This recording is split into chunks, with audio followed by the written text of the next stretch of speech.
My wife secretly married my billionaire boss while I was lying in a hospital bed, fighting for my life. Everyone believed I would never recover. They divided my company, sold my house, emptied my bank accounts, and even told my little daughter that I had abandoned her. When I finally opened my eyes, after 8 months, the first thing I heard was a nurse whispering, "I feel so sorry for him. He has no idea his wife got married last week." I closed my eyes again, pretending I was still asleep, because in that single moment I understood everything. The woman I had loved for 12 years had buried me. Before I was even dead, she had taken everything I had built and started a brand new life with the man I trusted the most. But neither of them knew one tiny secret. Before the accident, I had secretly transferred every important asset, every patent, every company share, and every investment into a confidential trust that required only my fingerprint to unlock. Without me, they owned absolutely nothing. They only believed they did. I quietly smiled, because the greatest mistake my enemies had ever made was believing that a man in a hospital bed could no longer fight back. I spent the next 3 weeks pretending my memory had disappeared, listening to every conversation, every lie, and every secret. The doctors believed I was confused. My ex-wife visited only once. She stood beside my bed wearing an expensive diamond ring, kissed my forehead for the cameras, and cried fake tears before walking away, laughing with my former boss in the hallway. They never noticed my eyes slowly opening as they left, because from that moment, every second of my life had only one purpose. I wasn't going to ask for revenge. I was going to earn it. And when I finally walked out of that hospital, every person who had celebrated my downfall was about to discover that the man they thought had lost everything was actually the only person who still owned it all. I walked out of the hospital before sunrise wearing the same old jacket I had been wearing on the day of the accident. Nobody recognized me because my beard had grown, my body had become thinner, and the confident businessman everyone once admired had disappeared behind months of pain. The first place I visited was the headquarters of my company. From across the street, I watched employees entering the building carrying boxes filled with decorations. Giant banners covered the entrance reading, "Congratulations to our new owners." My former boss and my wife were celebrating the completion of the merger. They believed the company finally belonged to them. I quietly entered through the underground parking garage using an old security card that nobody knew still worked. The elevator recognized my fingerprint immediately, because I had designed the original security system years earlier. When the doors opened on the executive floor, several senior employees froze after seeing me. One woman dropped every file in her hands. Tears filled her eyes, and she whispered, "Sir, we thought you were dead." I smiled and placed my finger over my lips, asking her to stay silent. Within minutes, 5 of my oldest employees secretly gathered inside my private conference room. They explained everything. After my accident, my wife had presented forged documents claiming I had transferred my authority to her. My former boss convinced the board to remove my name from every public record, while they sold company assets and transferred millions into private accounts. But there was one thing they could never access: the master control server hidden beneath the headquarters, because only my biometric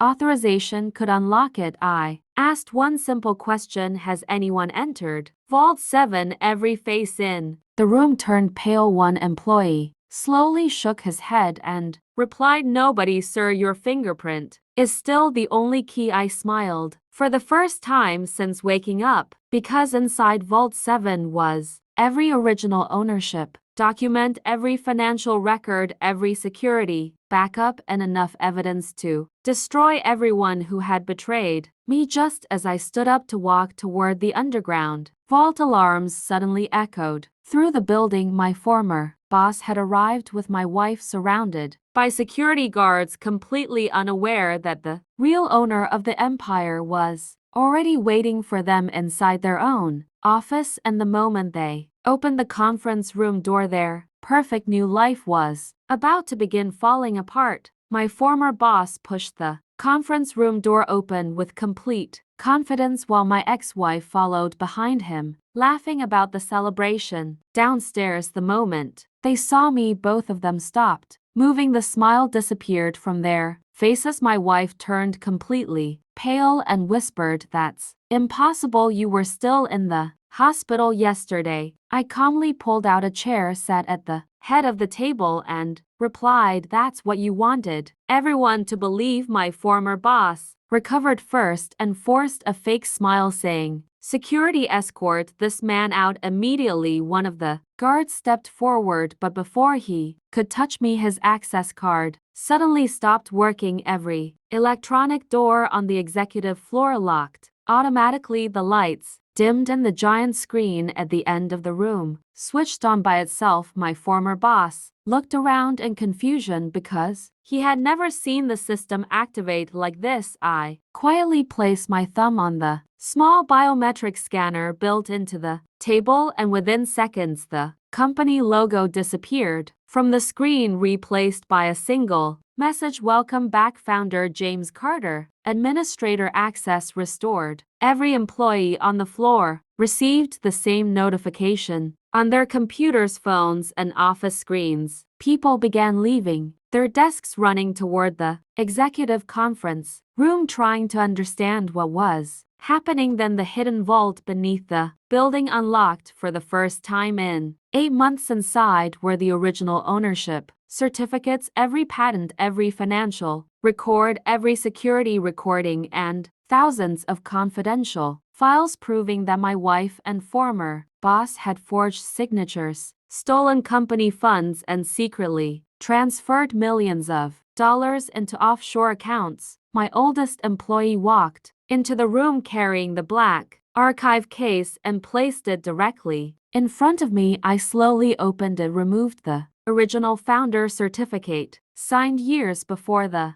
company even existed, and placed it on the table. My former boss stared at the document, unable to breathe because he recognized the original seal that could never be copied. My wife suddenly fell to her knees, crying and begging me to listen, saying she had only followed his plan because she was afraid of losing everything. I looked at her calmly and said, "You didn't lose me because of fear. You lost me because you chose greed over loyalty." Before anyone could speak again, every television inside the building switched to a live financial news broadcast. The reporter announced, "Breaking news: Parker Global has officially restored founder James Carter as chairman and chief executive officer. All authority previously granted to the acting management has been revoked, effective immediately." Company shares exploded upward within seconds. Investors around the world began celebrating while my former boss's phone rang continuously. Every call brought worse news. Banks had frozen his accounts, investors were canceling contracts, and federal investigators were already on their way to the headquarters. But the biggest shock was still waiting, because hidden inside the black archive case was one sealed envelope left by my late father with only one sentence written across the front: "Open this only after they betray you." I slowly picked up my father's envelope while everyone inside the conference room watched in complete silence. My hands trembled because I recognized his handwriting even after all these years. I carefully opened the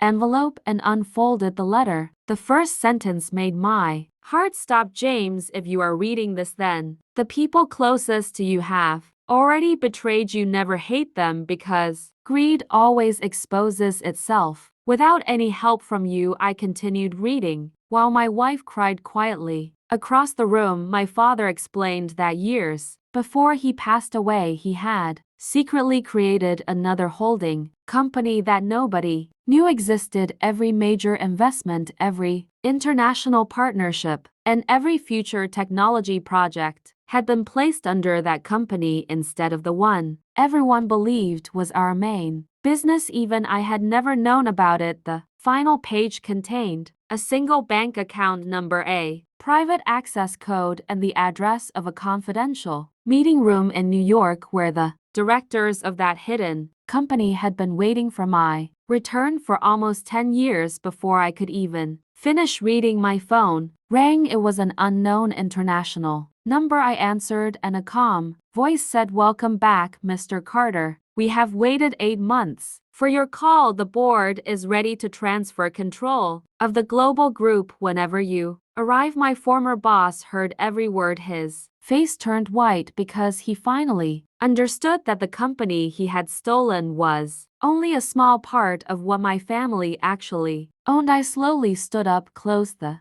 letter, and looked directly at him. Then I smiled for the first time since waking up from the hospital and said, "You spent 8 months stealing a castle while the kingdom was still in my hands." At that exact moment, dozens of black luxury vehicles stopped outside the headquarters. Some of the most powerful investors in the world stepped out, followed by international lawyers, private security teams, and television reporters. Every employee rushed toward the windows, trying to see what was happening. The elevator doors opened, and 12 men and women wearing black business suits entered the executive floor. The oldest among them walked straight toward me, bowed respectfully, and said, "Chairman, the global board has arrived. We are ready to announce you as the new owner of Carter International Holdings, valued at more than $120 billion." The room became completely silent. My wife covered her mouth in shock. My former boss collapsed into a chair, unable to believe that everything he had sacrificed, his honor, his friendship, and his future to steal, had never even been the real fortune. And just as the board prepared to begin the official announcement, one federal agent entered the room carrying a sealed arrest warrant with my former boss's full name written across the front, and the charges listed underneath would make tomorrow's headlines across the entire world. The federal agent walked directly toward my former boss, placed the arrest warrant on the table, and calmly read every charge aloud: corporate fraud, money laundering, identity theft, financial conspiracy, tax evasion, and destruction of company evidence. Every word felt heavier than the last. The room remained completely silent as two agents stepped forward and placed him in handcuffs. He desperately looked at my ex-wife, hoping she would defend him, but she slowly stepped backward, unable to even look into his eyes. For the first time, he realized that the woman he had chosen over loyalty was now choosing herself over him. As the agents led him toward the elevator, he turned back and shouted, "James, please don't let them take everything from me." I closed my father's letter, smiled quietly, and replied, "I didn't take your future, your own choices." Did the elevator doors closed, and with them ended the biggest betrayal of my life. A few hours later, I stood before thousands of employees inside the company auditorium. Every television network in America was broadcasting live. I thanked every employee who had stayed honest even during the darkest months, and promised that nobody would ever lose their job because of another person's greed. The audience stood on their feet, applauding, while many of the people who had secretly supported me during my absence cried with relief. That same afternoon, the board officially announced that Carter International Holdings and my original company would now become one organization, creating one of the largest privately owned business empires in the world, with operations across more than 40 countries. Over the following months, we rebuilt every department, returned stolen salaries, reopened factories that had been shut down, and invested millions into education, healthcare, and employee welfare instead of luxury parties and private yachts. One evening, I received a handwritten letter from my ex-wife. She admitted that losing the company had hurt far less than realizing she had destroyed the only person who had ever loved her without conditions. I quietly folded the letter, placed it inside my father's old wooden box and never replied because forgiveness does not always require reconciliation sometimes. It simply means refusing to carry hate any longer. Months later, I stood alone on the rooftop of our new headquarters, watching the city lights below, remembering the night everyone believed my life was over. I realized that success had never been about becoming richer than the people who betrayed me. It was about becoming the kind of man they could never destroy, because real wealth is not measured by the size of your bank account, but by the strength of your character and the peace you carry in your heart. My father had once written that storms never come to ruin strong people, they come to reveal how strong they already are. And as I looked toward the sunrise, I finally understood that losing everything had been the greatest gift of my life, because it showed me exactly who deserved to stay when I had nothing, and who only appeared when they thought I had everything.